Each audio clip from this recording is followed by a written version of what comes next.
Welcome to another mini episode of the YGC Collective. I am one of your hosts, Geovanna Burgess White, with my co-host, Yvette Valdenegro. We're excited to be here again today, bringing you one of our amazing speakers. Not only is she just amazing what she does, and she's going to tell a little bit about her story.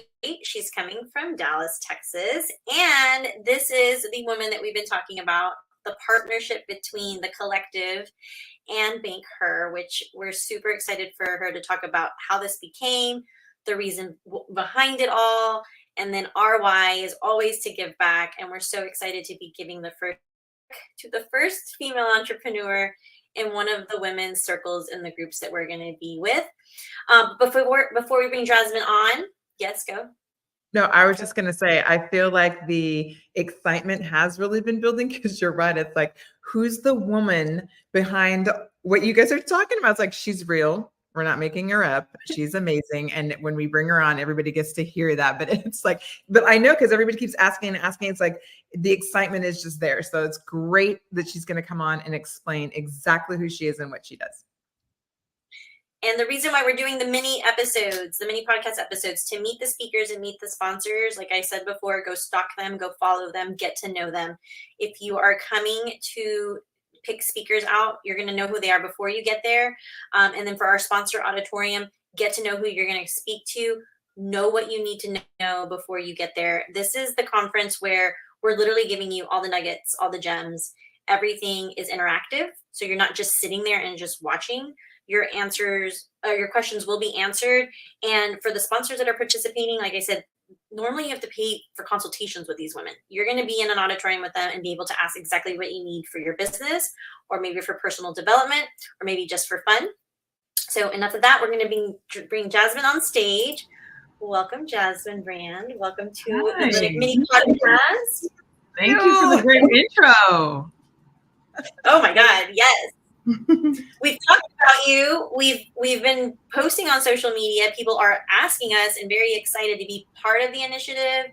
And we needed you to come on to explain the why, because this is really, really important. And we're excited to be just part of this initiative and be an investor with BankHer. Yeah, well, first of all, can I tell y'all? So we've been on the road. So I'm founder and CEO of HER Texas, and we are an organization of women who create, start, build, grow, work for, invest in companies. And it's our belief that the economy grows much stronger when we support women-owned businesses. And so we are a statewide network. And I say that statewide because I think there's lots of great local organizations that do amazing work. But I think bringing us all together is where a lot of our just amazing power is. And I got to see that firsthand when I started this back in 2019. And when COVID happened, we started to see how important it was that we don't let our zip code or where we live or our city impact how we support each other. But you two are a just complete reflection. We've been on the road for the last couple months, so it's been just hectic. I had a very aggressive growth plan for us. And I'm just now getting to slow down and relax. And first of all, I'm so excited about your events. And I'm even more excited about my love language is details and organization. So the level of organization and detail, I'm so behind, but I'm just now getting to see it. I'm like, that's a love language. When someone puts that much care, my sister's this way too. It's a love, because I'm definitely a visionary, big ideas person. So when people are that detailed, they want you to have an incredible experience. It really means a whole lot. So I just wanted to thank you both for all the time and effort that you put into this, and also for giving us a platform to do this. I'm very excited about BankHer. It's a project that I didn't even know I'd be doing many years ago, but it's reflective of all the work I've been doing as a community builder for the last 12 years. Well, it couldn't have come out at a better time, because when we met you last year in November, we were signing the contract to do the collective, and it's always been part of our mission and our values to give back. And Yvette and I have been philanthropic for a really long time, but this was talk about intention and purpose and alignment. Having the collective, having these 10 speakers come in and talk about emotional and spiritual and just development from inside out, it made sense for us to say, why don't we give back, and why aren't we the bank for a woman here in Houston, Texas, part of one of these groups who Yes. needs this money that we can impact right away. And I think, I mean, we didn't even think twice. We were like, let's do it. So Yeah. we're just excited to, again, take your dream and bring it to life. And then also be the example for how many other women in other cities in Texas, and I'm sure nationwide at some point, are going to be able to take the model and run with it and be able to give back to a woman in their community, and then be able to be part of that journey, just not at the beginning, like through and through, and really say, like, we were able to back her, we were able to help her and bring her dream to life. So excited to be doing that with you.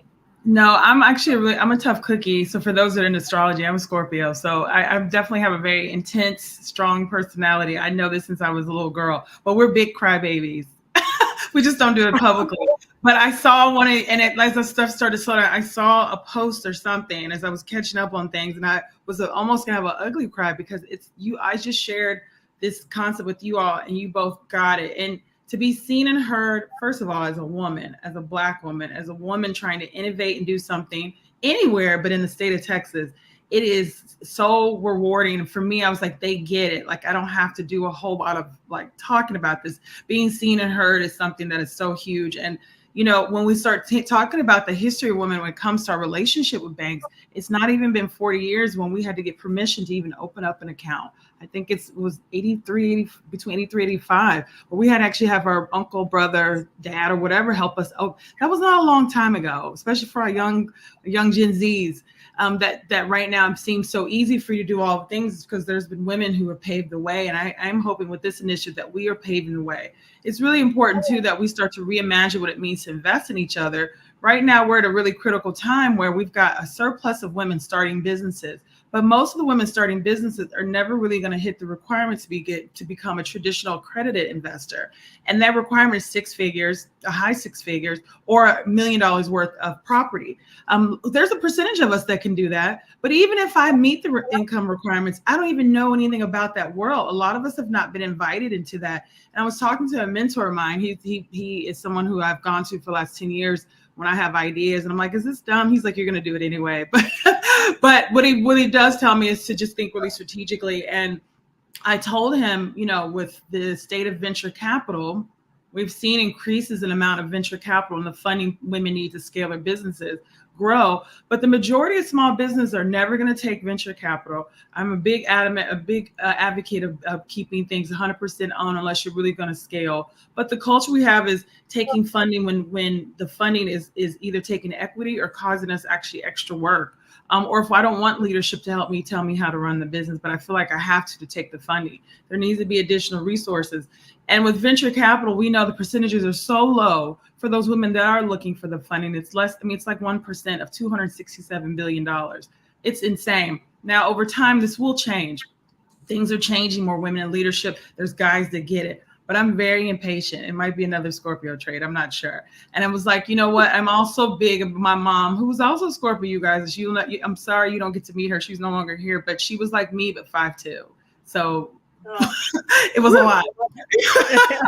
It was a lot. But she said, Jasmine, we should be for ourselves what we're looking for others to do. That's what she always used to tell us. So this is where the idea for BankHer started to come about. Is I started thinking about the secretary, the admin for the venture capitalist. We keep talking to him or her. Him 85% of the time, it's a man who's making most of the investments. I really was fascinated with the woman who's the executive assistant for the venture capitals. Can you imagine? She's in the room, she's typing up documents about a world she knows nothing about. She's not even invited in the conversations. And in fact, a lot of the angel groups and angel investments, the type of investment you can receive as a startup or a business, that you have to be accredited to even attend those meetings, which means you still don't even get access to. If you're looking for this information, it's like the secret world, unless you've had a seat at the table, or you're somebody who, like me, sits there and dig and research and nerds out and learns all about it, or takes a class. And so for most working women, or women that have to take care of their parents, or are busy with both a full-time job and a job on the side, you don't know anything about this world. Yet it's the majority of women are out here building companies. You've got, to me, let's focus on the masses, not the smaller minority of the group. And so that's where BankHer came from, was, can we create a model that will allow all women to participate in some form of fashion of investing? We know legally to be an investor, you have to be accredited. So what we've tried to do is take the word investor and reimagine it. So it's basically social impact. And I studied a lot of the models out there, and I was really impressed by the giving circles for nonprofits. And I said, what if we could take that and do the exact same thing? And I think because it's worked, and it's simple and it's easy. And I like it because there's no barrier to entry. I mean, it doesn't matter who you are, whether you can participate in a giving circle. And I thought this could be the model. So we've been researched tons of them and been working on it for a long time. And that's where we are now, where we've basically taken that model. And I have a lot of friends who are philanthropists, and one in particular is a big donor for a very big nonprofit. And she said, do you think you're taking away funding, Jasmine, for the nonprofits that really need it? And I said, no. First of all, there's so much opportunity to help everybody. Two, what we're talking about, there's a whole segment of women that we go out to happy hour with, brunch, we go to moms groups, we hang out, that don't do anything related to supporting women-owned businesses. Now, they'll go to markets or they'll shop, which is great. We push that for sure. But there's no sort of on a continuous, repetitive system of investing and supporting. There's no vehicle. And that question, I also sort of said, is really indicative of scarcity mindset. That we think that if we do this, this is going to impact this. We could start these right now and still not get to the amount of need that by women-owned businesses here in the state of Texas. This is something we could be doing for the rest of our lives, because concurrently, Texas is always ranking in the top 5 as far as the number of women starting businesses. So we're behind actually to catch up with all the growth that's happening here. We're really behind. And so I told her, it's like, she's invested 6 figures in nonprofit. And I said, have you ever thought about investing or supporting women-owned business? She goes, why would I do that? I said, well, why do you invest in a nonprofit? Or donate in a nonprofit? And she goes, because I want to impact the community. She's really passionate about domestic violence. And I said, this is really the same thing. If you think about it, that the business owner, specifically the woman business owner, when she has access to network, funding, support, sometimes wine, she actually can build a very strong business, right? Statistically, women outperform our male counterparts, and we are the better investment. When you look at women who have accepted venture funding versus their male counterparts, we have more success rates. So we are a safe bet, right? And I think that it's this perception of, well, if I give it to a nonprofit, I know it's going to go back to the community. But a lot of people don't even know that percentages of the nonprofit didn't go all right. They've got administrative costs. Whereas when you go give money directly to a woman-owned business, whether it's 5,000, 20,000, shoot, sometimes 1,000, really, honestly, that it makes a direct impact. When you invest in a woman-owned business or a woman entrepreneur, you're investing back into her family. And even for those like me who are entrepreneurs that don't have kids, I support my family. I have a lot of people that count on me. I also have a niece, a very spicy niece that is already telling me what she's running. So how do I make sure she can either start her business or go to college?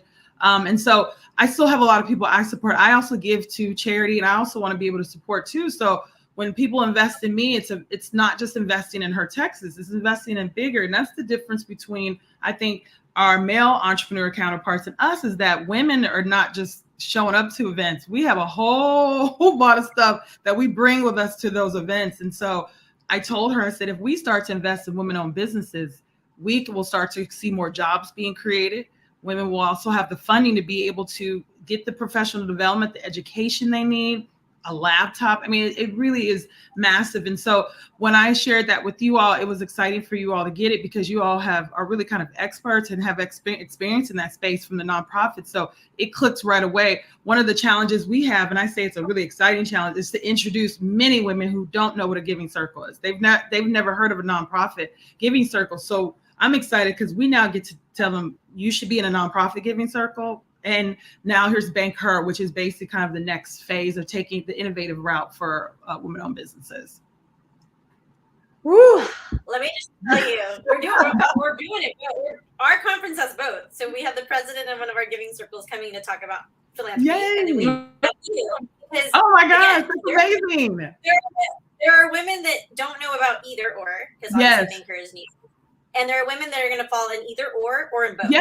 And we're the women that fall in both. But this is where it's the education and the knowledge. Yes. Because every time I talk about the giving circle for nonprofits, every time people are like, I didn't know about that. So I'm okay when when I say, oh, but now we have BankHer and it's an investment circle, and they're like, I have no idea, but how do I participate? So we're giving the people what they didn't even know they needed. And there is no, it's not a competition. If anything, it's more knowledge for more women and men to invest in both or both. And we're bringing that world together here in August. I think it's brilliant you all did that. And the reason why is because you two are like that. I mean, you two are not, I mean, you've got your business you're running, but at the same time, you know, building community is not only feels good to the heart, but it's a business development tool too. When we pour back in the community, it's going to pour back to us.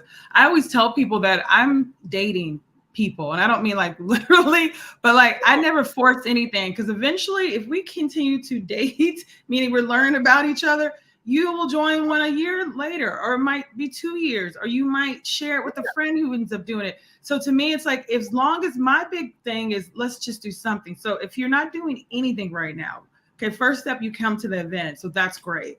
Second step is, I'm going to do something. I think we're now at a place where the women's empowerment has to be activated. So we've come a long way, but we have a long way to go. And the numbers show us that we've got so many more women's organizations. In fact, sometimes I've heard from some of the ladies, our group is kind of saturated sometimes, like the amount of events and stuff. They're like, I'm trying to keep up with it, which is actually a good thing, because for our predecessors, they had nothing. They were either the only woman there or they had nobody. So I always tell, especially the younger women, that it may feel like a lot, but if you guys think about it, there was nothing for a long time. So this is great that we have so many choices. But I think it's also now about movement and activity. We have to do something. We now, all the women's history programming, we have so many women starting companies, all the marketplaces, it's great, lots of activity.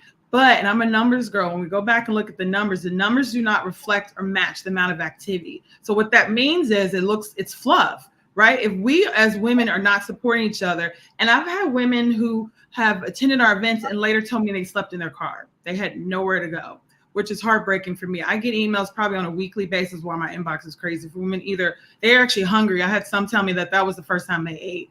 And this is what I'm saying. It's like, there's too many of us here. It doesn't mean we're not here to take care of everybody, by the way, because we all have our own stuff to do. But it's these little things of buying a cup of coffee for somebody, or going to a woman-owned coffee shop, right?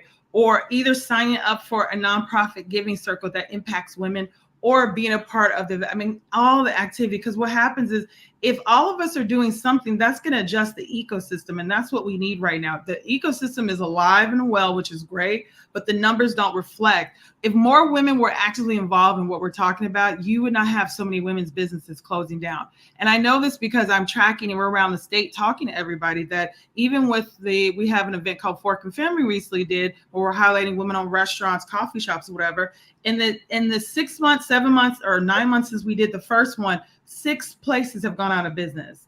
And I'm just like, this is what the reality is. So I just encourage all women, you won't hurt. There's no feelings here at this point. If you get involved, this is all we want, because all it's stay in the foundation. And some woman is going to watch you. She might be afraid to get involved. She's going to watch you, or she may be. We have a lot of women with HER Texas too. They don't even reach out to time later, because what we're talking about is so brand new.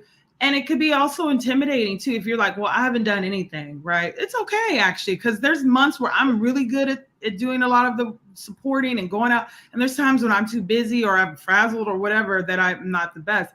It's not really about the quantity, it's the quality of the support that we give. And so I just want women to say, especially in August, it's like we're now nearing the end of the year. You still have several months to make a huge impact. I think what I really love about BankHer is that we hope it to be both this vehicle where it's consistent giving, so you can track it. And we're actually building an app which will create a dashboard for women to track it. So if you set a goal, I want to give back, I want to invest or support $2,000 this year, the dashboard will basically let you know, hey, you're only $200 away. Did you know the shop is woman-owned? That's really what the technology we're building out.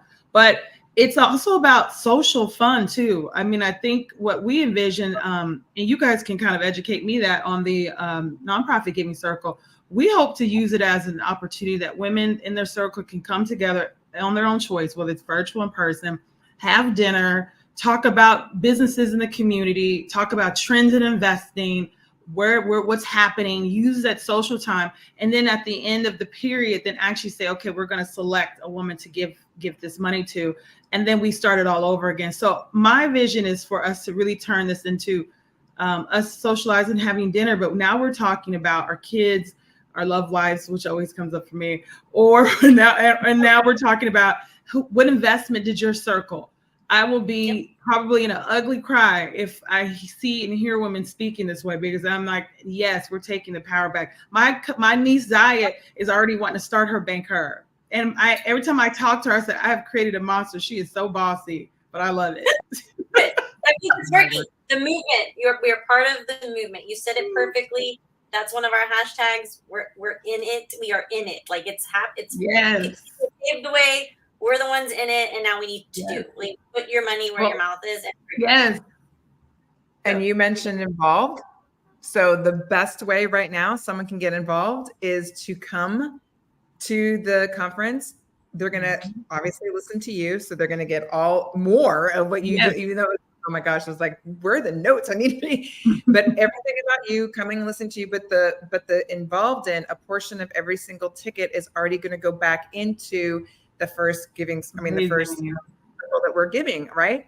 So it's automatic. Not only is someone going to have the opportunity to give, but they're going to receive also and hear from people like yourself. So, wow, Jasmine, you are like on fire and I love it. And there goes the train. So I'm going to mute myself real quick. No, well, first of all, you all are setting the stage. And I think when I saw the post, I thought, wow, this is so incredible. A, you guys get it. But two, you are setting the stage for this is true innovation, right? My mentors tell me, innovate is not always pretty. It is, we adjust, we pivot as we go along anytime we're trying to do innovation. But you all, just by doing that with the ticket, are setting an example for creative influence, creative investing, creative supporting, that it doesn't have to look like what a lot of men in this country have set aside. And not to even put down a lot of our current investors, because it's brought us here.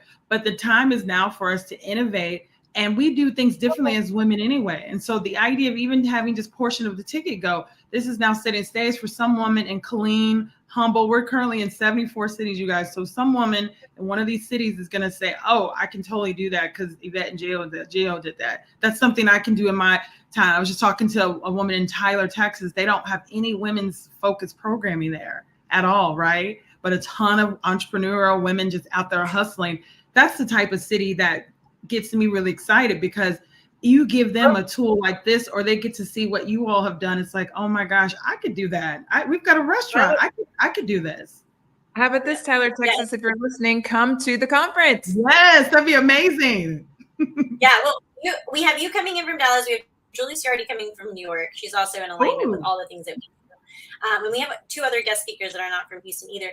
And it's important because, again, we are setting the tone for the rest to come. We made it part of the proceeds of our ticket sales, but there's also our speakers, our founding members. And so in the next quarter, we're the ones that will donate. We're the ones that would put our money where our mouth is. And then we're the one that's going to keep on helping the women in our community. So this is all community. It goes back to socializing, community, giving back. Yes. So I just want to, I want to thank you for being on, because I know your time is extremely valuable. No, thank you. And you've passed the torch on to us and kind of let us run with it and the voice. But now we got a little bit less than 3 months before the collective. People are really putting all the pieces together, not just the speakers and the sponsors, but the intention and the purpose.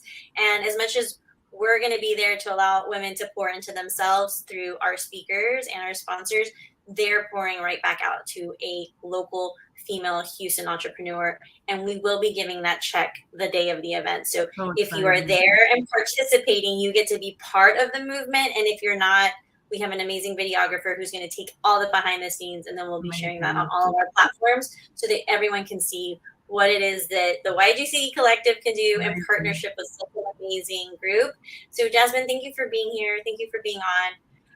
Thank We're so you. excited. And thank you for leading the way. I mean, even with our Fork and Femme initiative, you all, by just the visuals you all were posting and supporting a woman-owned restaurant, you don't know it because we don't talk every day, but I see everything. I might be a little like a turtle with it, but I look at everything.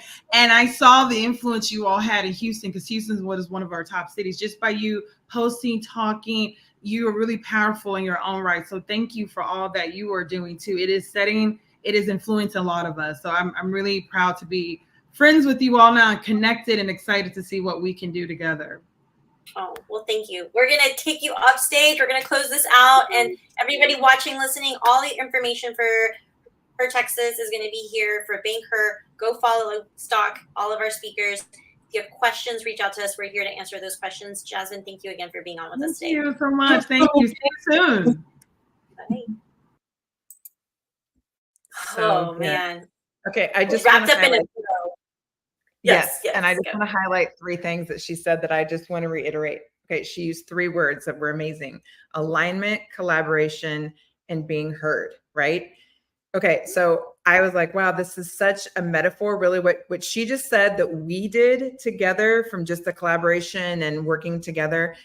There are other like-minded, amazing women, just like the 3 of us, that are going to attend this conference. So imagine you're going to be in the same space. So the intention is that the same things, the alignment with other people, collaboration being so important, and that you have a voice that needs to be heard, and so do the other women. You never know who you're going to be sitting next to. You never know who you're going to meet that sparks the same thing over and over in a different city, a new collaborative, a new company, a new whatever.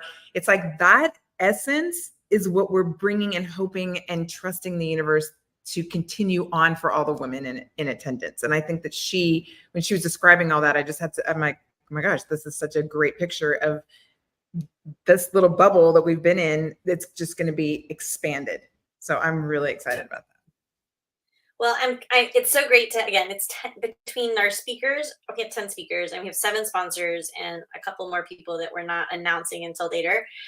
It's everybody's messaging is the same. Everyone's purpose is the same. Everyone's intent to coming is the same. And again, we have VIP night, which we only have 17 tickets left for. This is the night. If you've heard any of these speakers, or if you just heard Jasmine today and you're like, this is why I need to go, VIP night's the way to go, because it's going to be a 2-hour, very intimate event. And then for general conference day, if you're just coming for that, it's okay, because our speakers have time for interaction and Q&A. And then we have a sponsor auditorium open all day long where you can go connect with the sponsors. So it's not just going to be like they're going to be on the marketing and then you have to reach out to them later. Every single person that's on our podcast, that's in our lineup, will be there all day for the conference, and they'll be there all night for VIP night. So you will be heard. And that is why we want you to do your homework and go find out who these women are, what they're doing, and how they can fill your cup when you're there. So we'll be on again next week with more speakers and sponsors. Thank you so much for being with us. Bye.